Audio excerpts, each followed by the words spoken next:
Fermez les yeux un instant. La scène est plongée dans le noir. Un léger halo bleuté illumine un piano solitaire. Et puis une voix s'élève. Claire, presque céleste, mais traversée d'une douleur profonde. « How can you see into my eyes like open doors ?»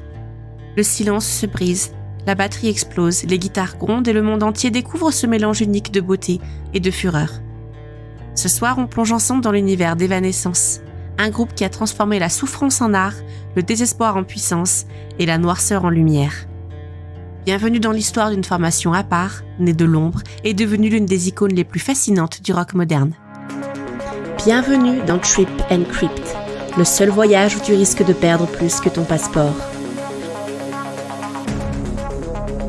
Prépare-toi à plonger dans les recoins les plus obscurs et hantés de notre planète, là où les légendes terrifiantes prennent vie et où chaque crypte cache un secret mortel.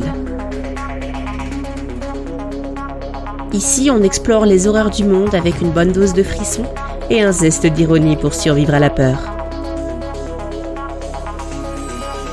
Alors accroche-toi. Le voyage commence, si tu l'oses. Tout commence à Little Rock, petite ville tranquille de l'Arkansas, au milieu des années 90. C'est là qu'une jeune fille nommée Amy Lee, passionnée de piano classique, de poésie et de musique sombre, croise la route de Ben Moody, un guitariste solitaire à l'âme tourmentée. Leur rencontre a tout d'un hasard cosmique. Lors d'un camp de jeunesse, Ben entend Amy chanter « I'd do anything for love » de Meat Loaf sur un vieux piano poussiéreux. Il est frappé, subjugué. Il vient la voir et lui dit « On devrait faire un groupe ». Et ce soir-là, Evanescence naît dans un souffle. Leur rêve, créer une musique qui mélange le rock, la musique classique et l'émotion pure. Une musique où les pianos pleurent, où les guitares hurlent et où la voix devient une confession. Ils enregistrent leur première maquette sur du matériel de fortune. Origin, Sound Asleep, des disques quasi introuvables aujourd'hui. Mais déjà, la signature du groupe est là.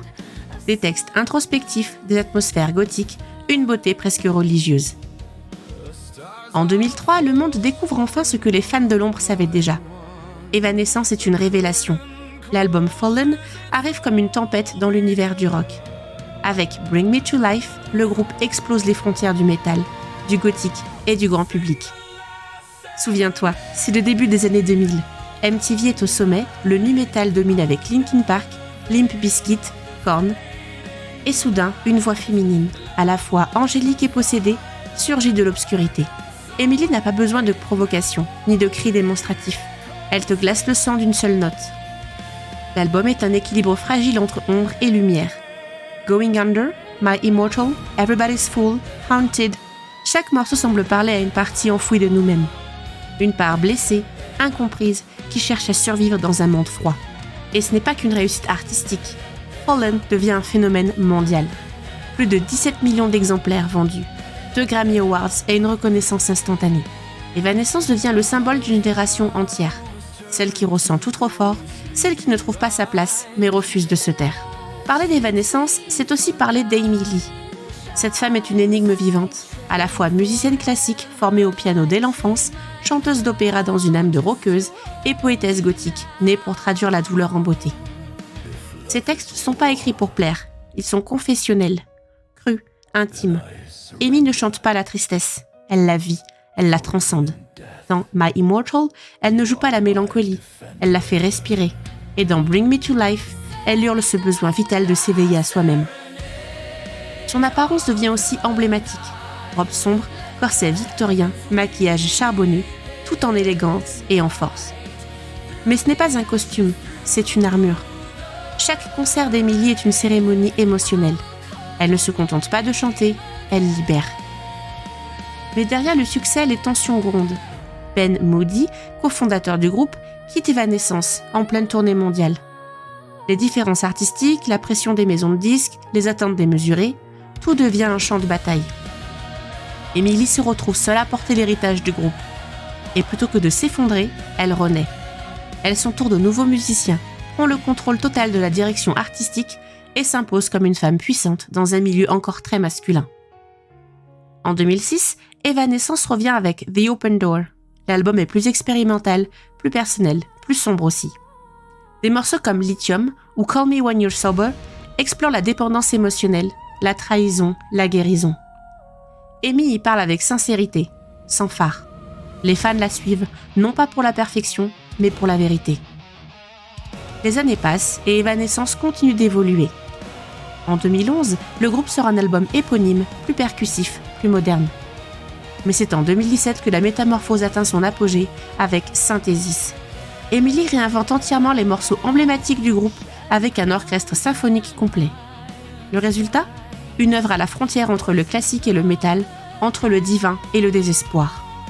Des violons qui remplacent des guitares, un piano qui pleure, une voix qui s'élève au-dessus du chaos. On n'écoute plus seulement Evanescence, on vit Evanescence. Chaque note devient une confession, chaque silence une prière. Après plusieurs années de silence, le groupe revient en 2021 avec The Bitter Truth, un titre évocateur qui signifie la vérité amère. Emily, devenue mère, parle ici de maturité, de perte, mais aussi d'espoir. L'album est un retour aux guitares puissantes, à la rage contrôlée, tout en gardant cette profondeur émotionnelle. Des chansons comme Wasted on You ou Use My Voice abordent des thèmes politiques et intimes, à la fois la désinformation, la liberté d'expression, le deuil.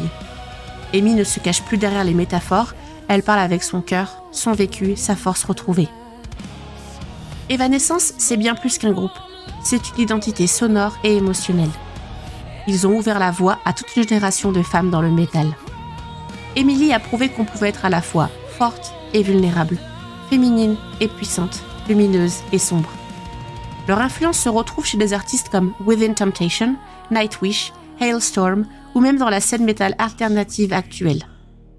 Ils ont montré qu'on pouvait mêler la poésie, le deuil, la foi et le feu électrique du rock. Et encore aujourd'hui, 20 ans après Fallen, leur musique résonne. Parce qu'elle parle à ceux qui doutent, à ceux qui souffrent et à ceux qui cherchent à renaître.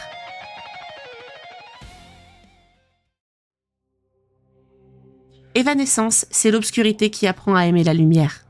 C'est un cri venu du fond de l'âme, un cœur de douleur transformé en beauté. C'est le témoignage qu'on peut tomber 1000 fois et se relever à chaque note.